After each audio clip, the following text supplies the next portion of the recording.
우리에게 주신 하나님 말씀 보겠습니다. 오늘 주신 하나님 말씀은 종료주일 특별 말씀입니다. 마가복음 11장 1절에서 10절 말씀 우리 같이 한 목소리로 읽겠습니다. 마가복음 11장 1절에서 10절입니다. 같이 읽습니다. 시작. 그들이 예루살렘에 가까이 와서 벳바게와 베다니에 이르렀을 때에 예수께서 제자 중 둘을 보내시며 이르시되 너희는 맞은편 마을로 가라. 그리로 들어가면 곧 아직 아무도 타보지 아니하는 나귀 새끼를 매어 있는 것을 보리니 풀어 끌고 오라. 만일 누가 너에게 왜 이렇게 하느냐 묻거든 주가 쓰시겠다 하라. 그리하면 즉시 이리로 보내리라 하시니 제자들이 가서 그 본즉 나귀 새끼가 문 앞에 거리에 매어 있는지라. 그것을 푸니 거기 서 있는 사람 중 어떤 이들이 이르되 나귀 새끼를 풀어 무엇하려느냐 하매 제자들이 예수께서 이르신 대로 말하되 이에 허락하는지라. 나귀 새끼를 예수께로 끌고 와서 자기들의 겉옷을 그 위에 얹어 놓음에 예수께서 타시니 많은 사람들은 자기들의 겉옷을 또 다른 이들은 들에서 벤 나뭇가지를 길에 펴며 앞에서 가고 뒤에서 따르는 자들이 소리를 지르되 호산나 찬송하리로다. 주의 이름으로 오시는 이여 찬송하리로다. 오늘 우리 조상의 다윗의 나라여 가장 높은 곳에서 호산나 하더라. 아멘. 주신 하나님 감사합니다. 이 시간에 주의 말씀 들으려고 합니다. 우리 귀를 열어주십시오. 생명의 말씀으로 들려진 은혜의 시간 되게 하옵소서. 예수님의 이름으로 기도합니다. 아멘. 예수님이 예루살렘에 가까이 와서 감난산 벳바게와 베다니에 이르렀을 때에 두 제자를 맞은편 마을로 보내시면서 가서 새끼 나귀를 끌고 와라 이렇게 말씀하십니다. 분명히 말씀하시는데 아무도 타보지 않은 새끼 나귀 새끼를 그것을 끌고 보면 풀어오라 그래요. 그럼 누가 여보시오 왜 남의 나귀를 풀어갑니까? 라고 하면 주가 쓰시겠다라고 말하면 줄 것이다. 그 제자들이 가보니까 진짜로 문 앞에 나귀가 묶여 있습니다. 그리고 말씀하신 대로 나귀를 끌고 왔습니다. 그리고 예수님은 그 나귀를 타고 예루살렘 성에 입성하셨습니다. 오늘은 그 예수님이 입성하심을 기념하며 왕으로 오신 예수님을 기념하는 종려주일을 지내고 있습니다. 때마침 그때는 6월절이었어요. 이스라엘 절기입니다. 6월절이 되면 사람들이 다 예루살렘으로 모여듭니다. 요세푸스의 증언에 의하면 당시 6월절에 잡은 양의 약 25만 마리의 양을 제물로 바쳐졌고 6월절 지키기 위해 예루살렘에 모여든 사람의 숫자가 270만 명 정도. 우리 삼천동 평화동만한 이 예루살렘 그 정도 주변에 270만 명이 모여들었고 225만 마리의 양을 잡는 엄청난 그런 명절을 지킬 때입니다. 이때 예수님이 새끼 나귀를 타고 예루살렘으로 입성하신 거예요. 사람들은 자기의 겉옷을 벗어서 길에 깔고 나뭇가지를 흔들며 호산나 다윗의 왕이여 왕으로 오신 예수를 영접했습니다. 저는 오늘 이 종려주일의 이 말씀 묵상을 가지고 종려주일의 세 가지 깨달음이다라는 제목으로 함께 말씀을 나눠보려고 합니다. 제 설교 스타일은 3단 설교를 잘 안 해요. 첫째, 둘째, 셋째는 별로 안 좋아합니다. 아주 중요한 포인트가 있을 때는 그렇게 하지만 그게 잘 별로. 왜냐? 이걸 하면 사람들이 첫째로 그러고 둘째로 그러면 아이고 이제 첫째 이제 끝났네. 둘째로 그러면 끝날 때가 됐는데 왜 아직 셋째도 안 남았는데 이렇게 사람들이 생각을 하고 또 첫째로 그러면 둘째는 이거겠구나. 이렇게 똑똑하신 분들이 많아서 제가 별로 이런 설교를 안 좋아합니다만은 오늘은 일부러 제가 종려주일의 세 가지 깨달음이다라는 제목을 한번 잡아봤어요. 첫째로, 네, 첫째로. 오늘 종려주일의 첫 번째 깨달음은 예수님의 이 왕으로서의 퍼레이드는 죽음의 퍼레이드였다. 왕으로서의 입성이 아니라 죽음의 입성이었다. 그래서 그 죽음을 통해서 보는 순종에 대한 말씀을 나눠보려고 합니다. 요즘에는 없는데 옛날에 금메달 따고 온다든지 업적을 남기면 공부하다 말고 동원됐어요. 여러분들 그런 거 있죠? 학교 갔다가 그때가 뭐 좋기도 했습니다. 수업 안 하고 놀러 가니까 바람이라도 좀 세니까. 어떤 때는 더운 때는 짜증도 나기도 했고, 또 아침 일찍 거기서 모이라고 그러면은 딴 때부터 일찍 일어나야 돼서 기분 나쁘기도 하고. 근데 참 많았어요, 그렇죠? 그래서 제일 황당한 건 끝까지 누가 왔다 간 건지 모를 때 있어요. 도대체 왜 나와 있는 거, 누구를 환영하는 건지. 까만 차가 쑥 지나갔는데 그 누구를 환영한 건지. 저 더 왔다 한 적도 있었습니다. 딴 길로 갔답니다. 진짜 저는 어렸을 때 하라니까 하지만 나오라니까 나오지만, 어떨 때는 뭐 운동선수가 금메달 따고 오면 좋지요. 얼굴이라도 한 번 더 보고, 또 경찰차, 호위차도 보면 재미도 있고요. 그런데 어떤 때는 도대체 왜 불렀는지 모를 때도 있어요. 아쉽고 그럽니다.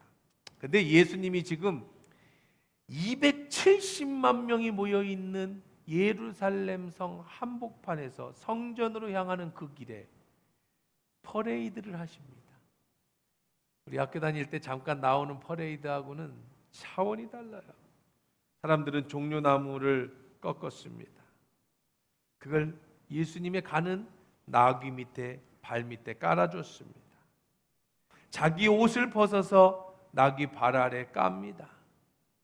여러분 생각하기에 대단하다. 이건 마치 그 연예인들이 레드카펫을 밟듯이 나귀 밑에 자기 옷을 깐다. 그럴 수 있지. 외투를 깔아줄 수 있으니까. 그런 차원이 아니에요. 이스라엘 사람들은요, 옷을 2개만 입습니다. 우리처럼 속옷 같은 개념이 없어요. 그냥 머리가 뚝 뚫린, 머리 동그랗게 구멍 뚫린 옷을 그냥 뒤집어 쓰고 끈을 묶어요. 이게 속옷입니다. 팔도 없어요. 그냥 이렇게 네모난 겁니다. 그 위에 양이나 아니면은 낙타나 이런 것들로 만든 털옷을 네모나게 만들어서 이렇게 판초 우이처럼 뒤집어 쓰는 게 그들의 옷의 전부입니다. 그러니까 이들은요, 자기의 겉옷을 벗어서 예수님 발 아래 내려놨다라는 것은 우리들이 생각하는 아주 얇은 속옷 하나만 입었다는 것이고, 또 이 겉옷의 가치는, 옛날 사람들의 겉옷의 가치는 그의 재산의 전부였을 사람들이 많았어요. 가난하던 시절에. 그리고 이 겉옷의 의미는, 거기는 일교차가, 요즘도 일교차 조심하셔서 감기들 많이 걸리시는데요, 40도 이상이 날 때도 있어요. 일교차가 한낮에는 뜨거워서 40도 이상, 30도 이상 올라가지만 저녁이 되면 눈이 내리기도 합니다. 그러니까 그 온도 차이가 30도 이상 되니까 겨울에 그걸로 밤에 덮는 용도로도 써서 이 윗도리는, 이 겉옷은 아주 필요한 것입니다. 그러니까 이거는 저당 잡히지 않아요. 아무리 돈이 없어도 전당포에서 겉옷을 저당 잡힐 수 없고, 너무 급해서 저당을 잡혔다 혹하면 밤 되면 반드시 돌려줘야 되는 겁니다. 그리고 거지들도 다 입어야 해요. 이거 안 입으면 아예 살 수 없는 생존의 겁니다. 그 가장 귀한 옷을 예수님이 지나가는 나귀 발 밑에 다 깔아서 레드카펫을 만들어 주셨어요. 몇 미터일지는 모르겠습니다. 1km 이상 될지는. 그 긴 거리를 예루살렘 성에서부터 예수님이 입성하시는 그 성전까지 수만 명의 사람들이 와서 종려나무 가지를 흔들고 바닥에 자기 옷을 깔면서 호산나 다윗의 자손이여 하면서 이제 축혀 세웁니다. 이 광경을 보면 퍼레이드가 얼마나 멋집니까? 그렇죠? 하지만 이 퍼레이드의 진실은 죽음의 퍼레이드예요. 예수님은 이제 금요일날 죽기 위해서 그 예루살렘 성 안을 들어가고 계시는 거예요. 죽음의 잔을 마시러 가는 퍼레이드입니다. 예수님은 이 사실을 알았을까요? 몰랐을까요? 당연히 알고 계셨습니다. 수많은 인파가 호산나 다윗의 자손이여 왕으로 오신 여호와 하나님을 환영합니다. 막 이렇게 손 흔들 때에 예수님은 지금 내가 가는 이 길이 죽음의 길이라는 것을 알고 계셨다는 거예요. 그럼에도 기꺼이 이 길을 걸어가셨습니다. 순간의 영광에 도취돼서 예수님이 마치 뭐가 된 것처럼 생각하는 게 아니었다는 겁니다. 이 길이 죽음의 길인 것을 알았어요.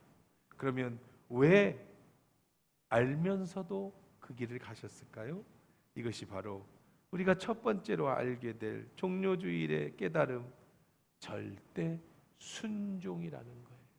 예수님은 절대 순종의 모습을 보여주셨어요.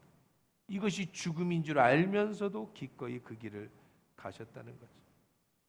겟세마니 동산에서 예수님 이런 기도하셨습니다. 조금 나아가 얼굴을 대시며 엎드려 기도하여 가라사대 내 아버지여 만일 할만하시거든 이 잔을 내게서 지나가게 하옵소서. 그러나 나의 원대로 마시고 아버지의 원대로 하옵소서. 죽는다는 거 알아요. 예수님이 내가 지금 가는 이 길이 죽음의 길이라는 거 알아요. 그래서 예수님이 하나님께 기도합니다.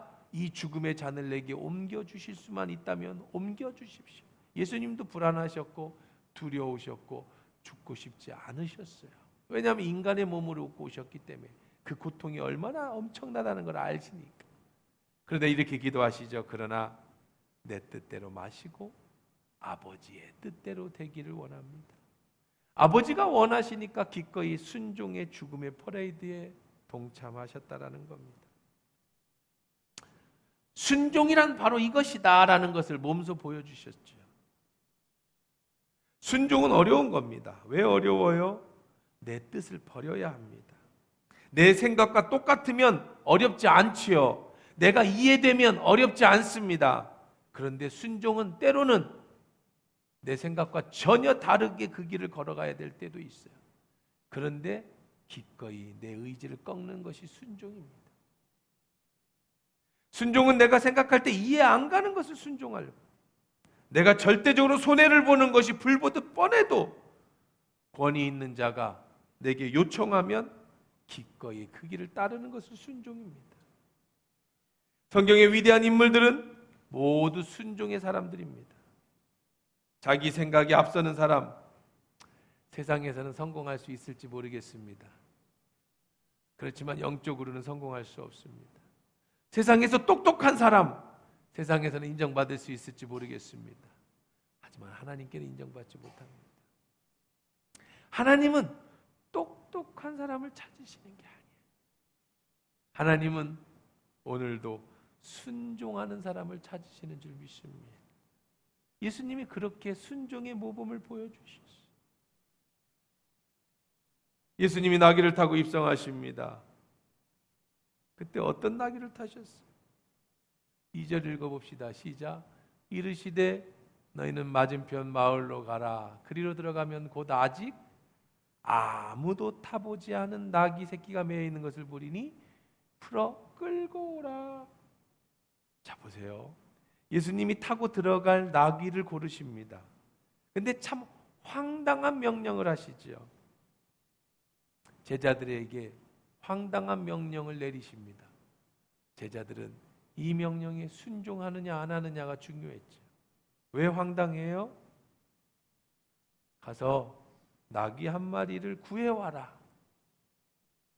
그러면 가서 나귀 얼마요? 뭐 하시려고요? 하루만 씁시다. 얼마입니다. 내일까지 갖고 오셔야 돼요. 렌트카 하듯이. 그런 거는 뭐 순종하고 안 할 게 뭐 있어요. 그냥 제자들이 해야 될 일이죠. 근데 거기 가서 타보지 않은 나귀 새끼에 매여 있는 것을 보고 풀어 끌어와라. 누가 풀어? 주인이 풀어? 내가 풀어? 내가 풀어. 남의 거를 풀어갖고 끌고 오래. 황당하죠. 이건 절도예요. 절도. 아무리 예수님이도 그렇지 현행법상의 절도를 시키면 되겠어 제자들에게? 주인 몰래 끌고 오면 절도입니다. 그럼 당연히 이렇게 묻겠지요. 3절입니다. 만일 누가 너에게 왜 이렇게 하느냐 묻거든 한마디만 해라.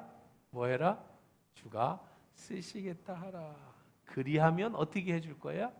즉시 이리로 보내리라. 예수님 알고 계셨어요. 뭘 알고 계셨을까? 누군가 거기에 순종할 사람이 있다는 거예요. 누군가에게 지금 나귀를 예비해 놓으셨다는 거예요. 제자들은 모르지만 지금 나귀 주인이 순종하려고 기다리고 있다는 걸 알고 있었어요. 즉시 이리로 보낼 걸 알고 계셨다. 이게 순종이에요. 제자들이 가라 하면 가는 것도 순종이지만 제자들이 끌고 갈 때 즉시 보내는 주인도 순종이라고. 6절 보십시다. 제자들이 예수께 이르신 대로 말하되 어떻게 했어요? 이에 허락 가져다 쓰십시오. 허락했어요. 계약서를 썼다는 얘기도, 계약금을 줬다는 얘기도 없습니다. 한마디에 그냥 내놨어요. 뭐라고요? 주가 쓰시겠다 하라. 이게 순종이죠.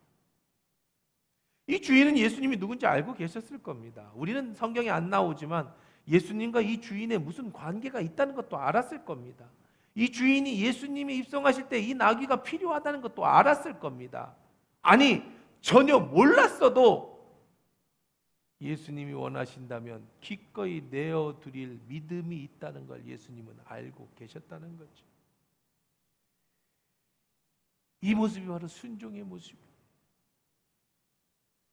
주가 쓰시겠다 할 때 허락하는 모습, 기꺼이 명령대로 도둑이 될지도 모르는 상황에서 순종하며 가는 제자들이나 주께 쓰시겠다는 말 한마디에 기꺼이 허락한 주인이나 이 모든 것이 순종이에요. 여러분은 그런 순종을 하고 계십니까? 여러분 이성에 맞으면 순종하고 맞지 않으면 불순종하고 내 생각에 맞으면 순종하고 내 생각에 안 맞으면 불순종하고 세상은 그래야 됩니다.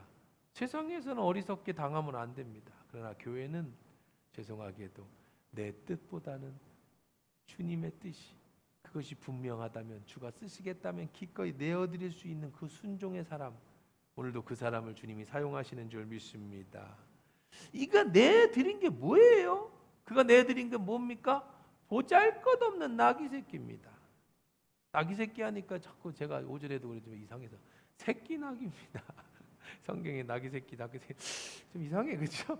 같이 새끼가 앞에 있냐 뒤에 있느냐 차이인데 어쨌든 이 주인이 내어준 거는 저런 멋진 명마가 아니에요.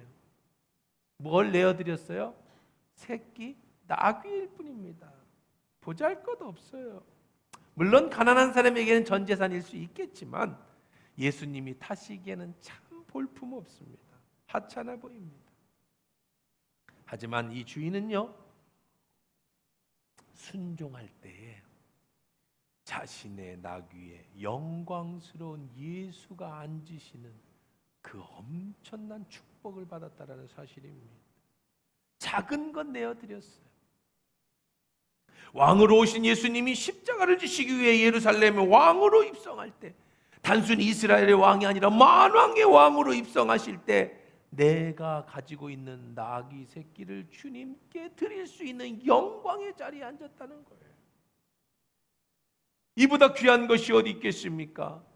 어쩌면 사람에게는 하찮은 동물일지 모르지만 그 동물이 주님 앞에 쓰임 받을 때 이거는 어느 것과도 비교할 수 없는 어느 명마를 왕이신 하나님 예수님을 태워드릴 수 있겠어요? 예수님이 찾으시는 그 나귀라도 주님 앞에 드리니 그 영광스러운 그 헌신이 주님 앞에 쓰임받게 됐다는 거예요. 사람들은 이런 생각을 합니다. 나는 보잘것없어. 나는 믿음이 적어. 나는 가진 것이 없어. 그러니 나는 주님께 드릴 게 없어. 그렇지 않아요. 여러분에게 가지고 있는 것이 무엇이 됐든 주께서 쓰신다고 하면 기꺼이 내어드리십시오. 그것이 최고의 헌신이 될 수 있는 줄 믿습니다. 주님께서 쓰시고 원하실 때 드리는 게 헌신이에요. 주님께서 쓰신다 할 때 감동으로 여러분의 마음에 임하실 때 아멘하고 순종하는 것이 순종입니다. 내가 손해보는 게 뻔합니다. 그래도 드릴 수 있어야 합니다. 그것이 순종이죠. 이해가 안 갑니다. 그래도 주님이 원하신다면 드릴 수 있어야죠. 그것이 순종입니다. 내 생각하고 달라요. 그래도 순종을 원하시면 순종을 드려야 돼요. 예수님은 그런 사람을 찾고 계시는 겁니다. 예수님께서도 이 잔을 내게서 옮겨주옵소서 간구했지만 하나님은 외면하셨어요. 주님도 그렇게 기도합니다. 내 마음대로 마시고 아버지의 원대로 되기를 원합니다. 예수님은 기꺼이 죽음의 길이라는 걸 알면서도 그 길을 가셨습니다. 그것이 순종의 본이죠. 어떤 농부 집사에게 목사가 말했습니다. 집사님, 예수님을 위해 집사님의 삶을 드릴 수 있습니까? 그럼요, 목사님. 저는 날 구원해 주신 예수님을 위해 내 목숨까지 드릴 수 있습니다. 그래요. 그럼 이번 추수감사절에 집에 있는 염소 한 마리 잡으시죠. 그랬더니 얼굴색이 확 바뀌면서 목사님, 해도 너무하십니다. 우리 집엔 염소 2마리밖에 없는데 그 한 마리를 잡아오라 하십니까? 목숨은 드릴 수 있어요. 내 삶도 드릴 수 있어요. 우리 집 염소 새끼는 못 드립니다. 그게 우리들의 모습일 수 있어요. 사무엘상 15장 22절입니다. 사무엘이 이르되 여호와께서 번제와 다른 제사를 그의 목소리 청종하는 것 좋아하신 같이 좋아하시겠나이까? 순종이 제사보다 낫고 듣는 것이 수양의 기름보다 나으니라. 여러분이 열심히 예배드리는 것, 주님께 그 당시에 제사 지내는 것이 당연한 겁니다. 그래야 된다고 예수님은 가르쳐주고 하나님은 말씀하셨어요. 하지만 여러분이 예배드리는 것보다 더 중요한 게 있대요. 제사 지내는 것보다 더 중요한 게 있대요. 그게 뭡니까? 순종하는 거예요. 여러분이 하나님의 말씀을 듣고 순종하는 것이 수양의 기름보다 낫다는 거예요. 처음 예수님이 베푸신 기적에서도 물 떠온 하인들은 포도주 달라는 자들에게 물을 부어다 주었어요. 떠다 주었어요. 그런데 그 물이 변해서 포도주가 되는 그 기적을 물 떠온 하인들은 알더라. 순종할 때. 포도주 달라는 술 취한 사람에게 물 떠다 주어다 뺨 맞을 수도 있지만 예수님이 하라 하시니 그 맹물을 떠다가 따를 때 포도주로 변했어요. 포도주 먹은 사람은 그저 마시면서 야, 이렇게 귀한 포도주를 왜 저렇게 남겼느냐라고 하지만 그 현장에 있던 순종했던 그 종들은 알더라. 그들은 예수님의 기적을 직접 경험하는 축복의 은혜를 받게 됐는 줄 믿습니다. 순종할 때 기적이 일어나는 거예요. 순종할 때 여러분의 삶의 역사가 일어나요. 아주 간단하고 당연한 건데요. 내 인생에 왜 이렇게 축복이 없습니까? 왜 나의 삶은 항상 이렇게 힘들고 어렵습니까? 여러분이 순종하는지 안 하는지를 지켜보시면 돼요. 여러분 의를 가지고 살아가는 사람에게는 변화가 없어요. 내 의를 죽이고 주님 말씀에 순종할 때 축복으로 변화가 따라오는 것이지 순종이 없는 축복은 없다라고 단언컨대 말씀드릴 수 있습니다. 두 번째, 그래서 내가 세계 싫어하는 거야. 두 번째, 심하면 54분인데 그 어떻게 두 번이야 이제 이렇게 하실까 봐. 두 번째, 예수님이 예루살렘 입성을 통해서 깨달을 수 있는 것은 우리는 겸손입니다. 첫째가 순종이라면 둘째는 겸손이에요. 일찍이 스가랴 예언자는 예수님 오시기 전에 800에서 1000여 년 전에 이렇게 예언했습니다. 스가랴 9장 9절입니다. 시온에 따라 크게 기뻐할지어다. 예루살렘에 따라 즐거이 부를지어다. 보라, 내 왕이 내게 임하시나니 그는 공의로우시며 구원을 베푸시며 뭐라고 그랬어요? 겸손하셔서 나귀를 타시나니 나귀의 작은 것 곧 나귀 새끼니라. 예수님이 나귀를 타신 거는 예수님이 즉흥적으로 생각하신 게 아니라 이미 스가랴라는 예언자를 통해서 이 엄청난 예수님께서 보라, 내 왕이 만왕의 왕이 임할 것인데 그는 공의로우며 구원을 베푸신 분이지만 그러나 그는 뭐 하셔서 겸손하셔서 새끼 나귀를 타시게 될 것이다. 옛날 예루살렘 성에는요 왕들과 장군들이 많이 입장을 했습니다. 우리 학교 다닐 때 동원하던 게 옛날 전제주의 그런 거예요. 군사 독재, 옛날 일본식 전제주의. 그리고 이것은 더 깊이 올라가면 저런 식의 옛날에 이런 겁니다. 옛날에는요, 일본은 왜 그런 일이 많아봤냐면 성문합니다. 성이죠. 성이 있으면 성문을 잠그고 왕이나 장군이 출정을 합니다. 전쟁을 나간단 말이에요. 그리고 전쟁에서 이기면 돌아오는 장군을 무슨 장군이라 불렀느냐? 개선장군이라고 부르는 거예요. 프랑스 파리에 가면 개선문이 있죠. 그래서 그 성문을 통과할 때 계속해서 이 전쟁이 이겼을까 졌을까 사람들은 궁금하죠.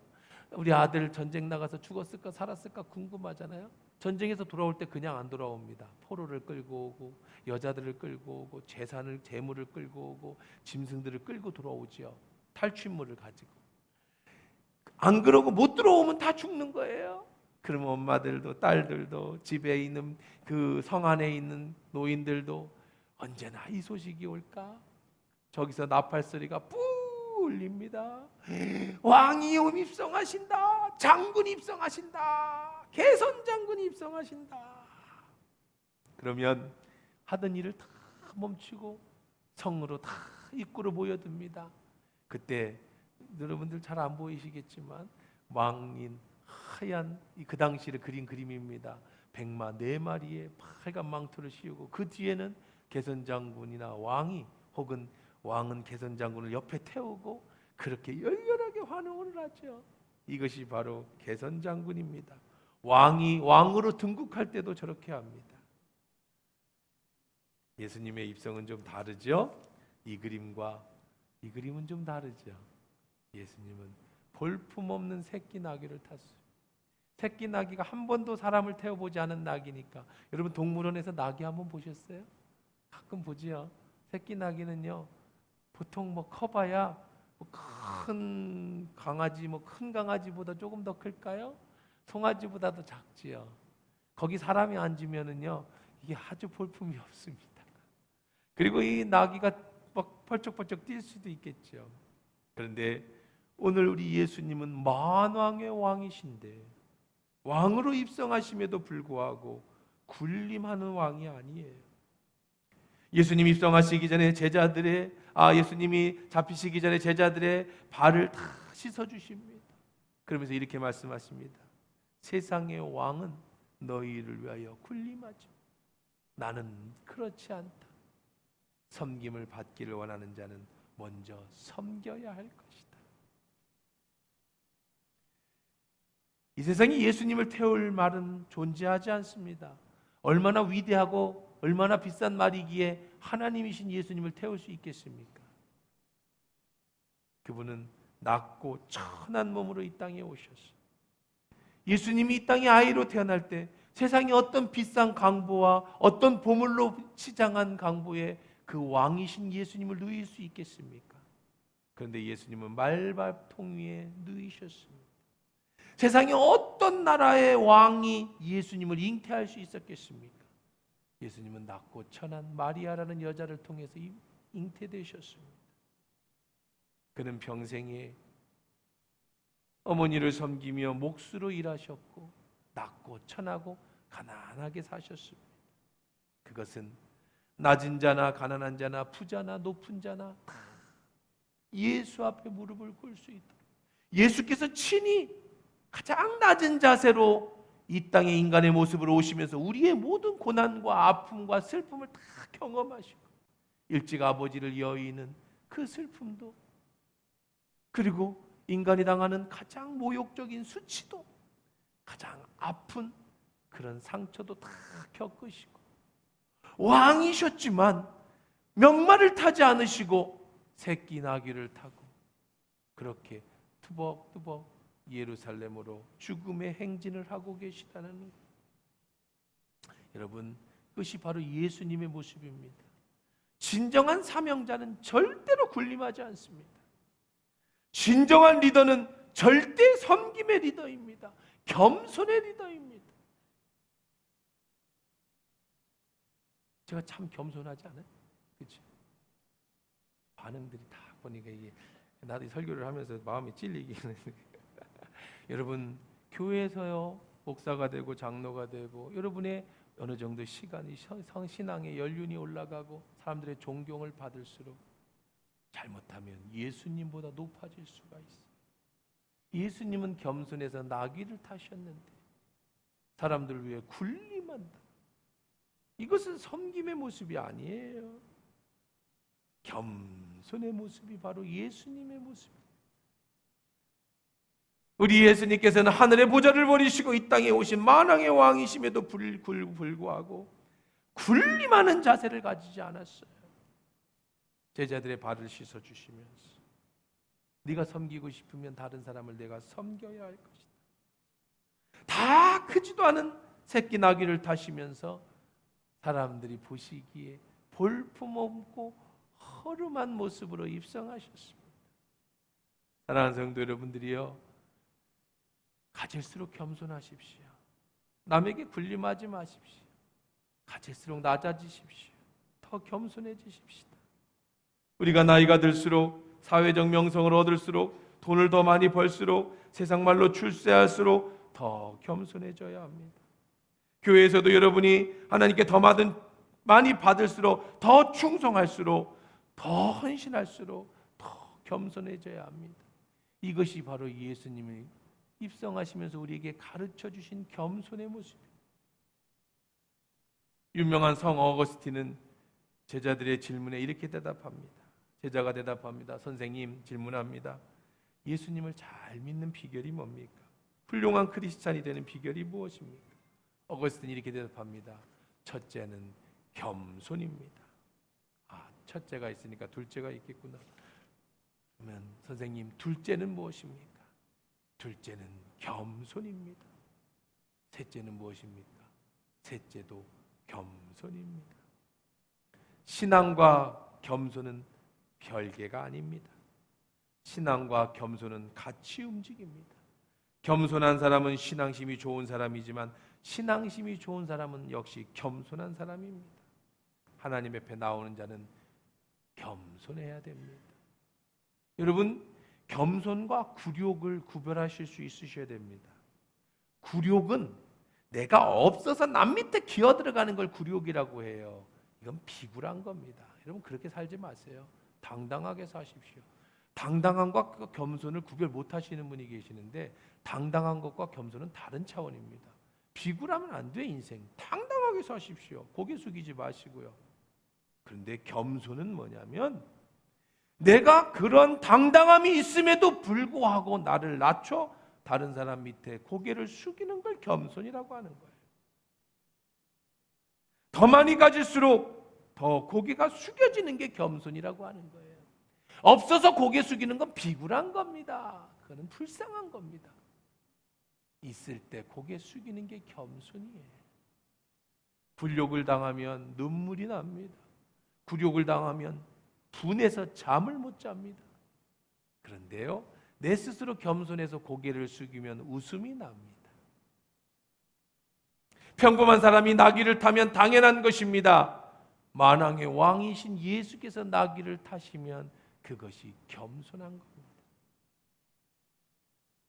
예수님이 나귀 타신 것은 절대적인 겸손의 본을 보여주신 거죠.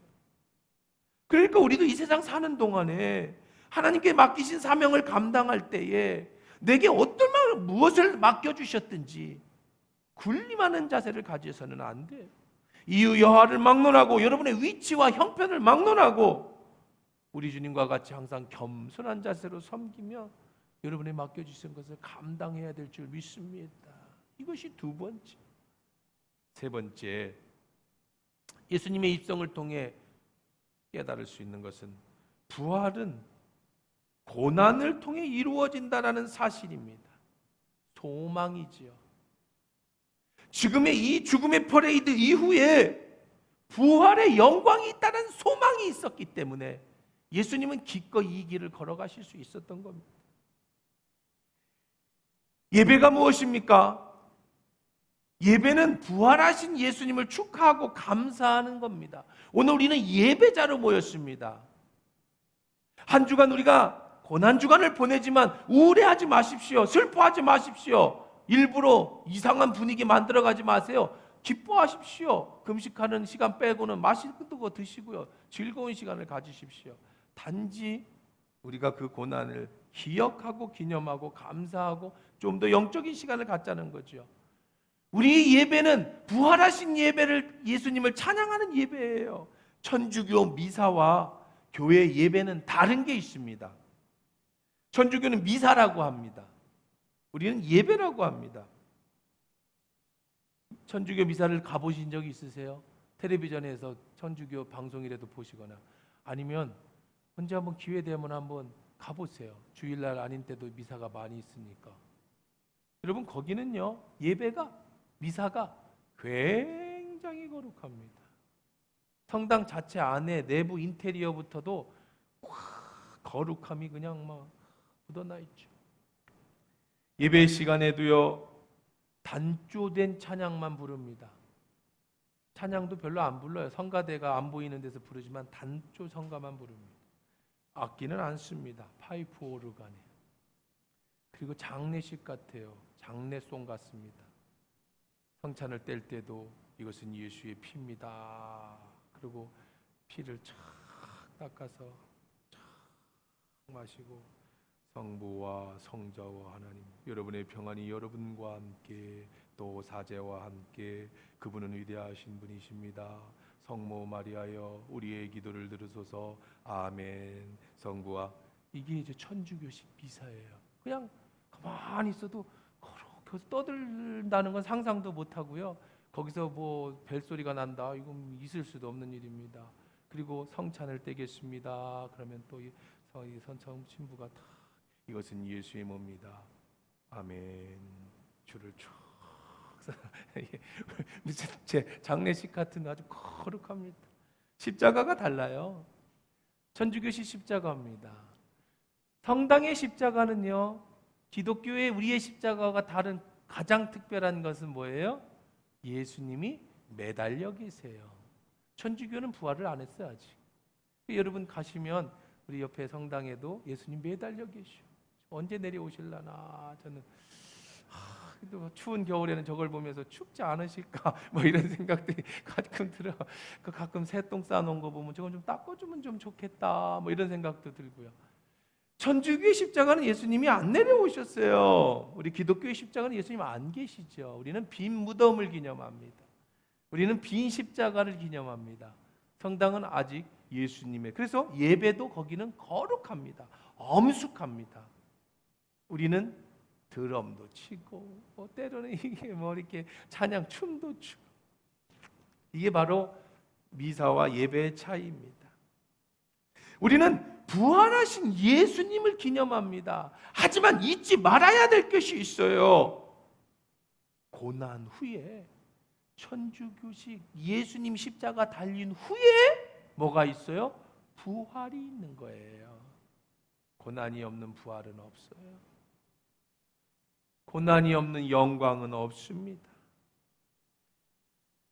예수님은 부활의 영광에 대한 소망을 가지시고 기꺼이 예루살렘 성의 죽음의 퍼레이드에 동참하고 가고 계시다라는, 세상 죄를 짊어지고 가는 하나님의 어린 양으로 입성하시고 계시는 겁니다. 하지만 그것으로 끝나면 불쌍하겠죠. 불행하겠죠. 우리 인생도 우울하겠죠. 예수님은 부활하셨는 줄 믿습니다. 그래서 우리는 그 부활의 기쁨의 예배를 드리고 있는 거예요. 축복은 인내를 통해 얻습니다. 고난 후에 부활이 있습니다. 1999년 4월 20일 미국의 콜로라도 리플톤이라고 하는 곳에 에릭 해리스와 딜런 크림볼트라고 하는 두 학생이 히틀러 생일을 맞이해서 총을 들고 난사를 했습니다. 13명의 학생과 교사가 사망하는 충격적인 사건이 벌어졌습니다. 히틀러를 기념하는 날 그들은 광기 어린 학생들에게 학살극을 잔행했죠. 범인들이 총기를 들고 학생들을 난사하며 학생들을 한 방으로 모아놨습니다. 한 사람 한 사람 총구를 갖다 내고, 너는 하나님을 믿느냐? Do you believe in Jesus? Do you believe in God? 이 질문의 대부분의 학생들은 그들의 히틀러 문양과 이들이 그런 사람이라는 걸 알기 때문에 나는 하나님을 믿지 않는다 대답을 합니다. 살려줬습니다. 심지어는 교회 다니는 학생들조차도 나는 하나님을 믿지 않는다라고 얘기를 했어요.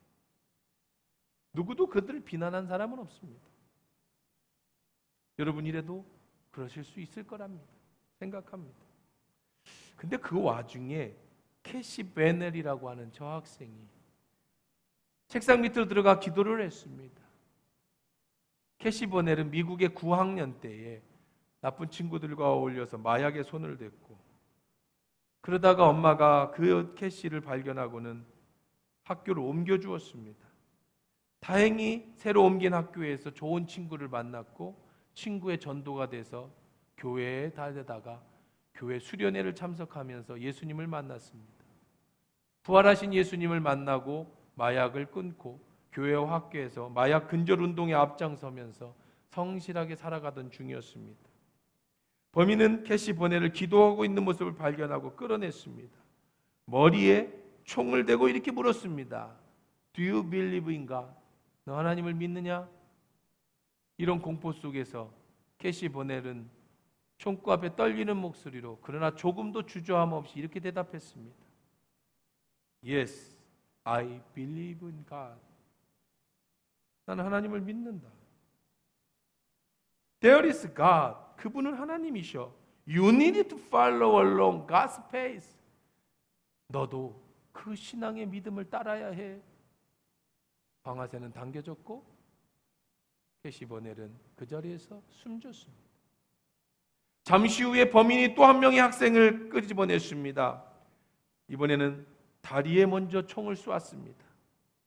다리에서 피가 철철 흐르고 있습니다. 똑같은 질문을 합니다. Do you believe in God? 이 질문에 당연히 yes라고 하면 바로 전에 케넬이 죽은 것처럼 죽을 겁니다. 그때 레이첼 스콧이라는 여학생이 그 죽음의 순간에도 망설이지 않고 Yes, I believe in God 그렇게 대답하고 역시 죽음을 당했습니다. 이 사건이 있은 이후에 학교 내에서 자신의 비겁한 모습을 회개하는 신앙 각성 운동이 일어나기 시작했습니다. 이 소식이 전해지고 미국의 크리스천 10대들은 캐시 버널 티셔츠라고 하는 것을 만들어 입기 시작했습니다. 가운데는 Yes, I believe in Jesus. Yes, I believe in God이라고 적혀있는 티셔츠입니다. 이 티셔츠를 입으면서 자신의 신앙을 고백하기 시작했고 이 역사는 위대한 미국의 대각성 운동으로 불을 붙여서 워싱턴 DC에서는 40만 명의 기독 청소년들이 함께 모여서 금식하고 기도하면서 자신의 신앙을 고백하는 일이 벌어지기 시작했습니다. 미국의 어른들은 자신의 신앙을 되돌아보게 되었고 그 상황을 미국의 한 신문은 이렇게 묘사했습니다. 캐시가 미국 교회에 불을 질렀다. 그들의 묘비입니다. 두 소녀의 묘비는 이렇게 묻혔고 세워졌습니다. 거기 이렇게 써 있습니다. 우리는 내가 우리의 사랑하는 하나님의 손에 있다는 것을 안다. 그래서 캐시, 우리는 너 때문에 행복했다. 부모가 쓴 겁니다. 그 밑에 캐시가 평상시에 썼던 말을 적어놨습니다. 솔직히 나는 하나님을 위해 온전히 살고 싶다. 그것은 힘들고 무섭지만 그만한 가치가 있다. 이렇게 당당하게 총구 앞에서 예수를 믿는다고 말할 수 있는 것, 죽음 후에 부활이 있다는 확실한 믿음이 있기 때문에 그 총 앞에서도 자신의 신앙을 끝까지 고백하고 지켜낸 것이 바로 예수님은 십자가의 죽음이 헛되지 않다라는 것을 몸으로 보여준 사건이겠죠. 예수님도 내가 지금 이 길을 걸어간 끝에는 십자가의 죽음이라는 걸 알고 계셨습니다. 이 사람들이 지금 자신의 옷을 벗어서 환영하지만 얼마 못 가서 다시 폭도들로 변해서 내게 침을 뱉으며 모욕하며 죽으라고 손가락질할 거라는 걸 알고 계셨습니다. 그럼에도 오늘 만왕의 왕이신 예수는 그 길을 걸어가십니다. 왜냐하면 그 후에는 부활의 영광이 있기 때문인 줄 믿습니다. 예수님을 위해 고난을 받을 각오가 되어 있습니까? 순종할 각오가 되어 있습니까? 겸손하실 각오가 되어 있습니까? 그것이 바로 축복의 길이고 그 후에는 부활의 영광의 길이며 그 후에 우리는 기쁨으로 주님을 만나게 될 것입니다. 여러분이 부활 고난주간을 잘 묵상하시면 부활의 영광의 날 부활주일에 참된 기쁨으로 여러분의 인생에 부활하는 축복이 있고 여러분의 순종이 하나님 앞에 보여드릴 때 최고의 하나님의 축복으로 변화되는 부활의 영광을 얻게 될 줄 믿습니다. 한 주간 여러분 고난에 동참하십시다. 금요 기도에 참석하시고 새벽 예배 참석하셔서 함께 고난 주간을 잘 지내길 주의 이름으로 축원합니다.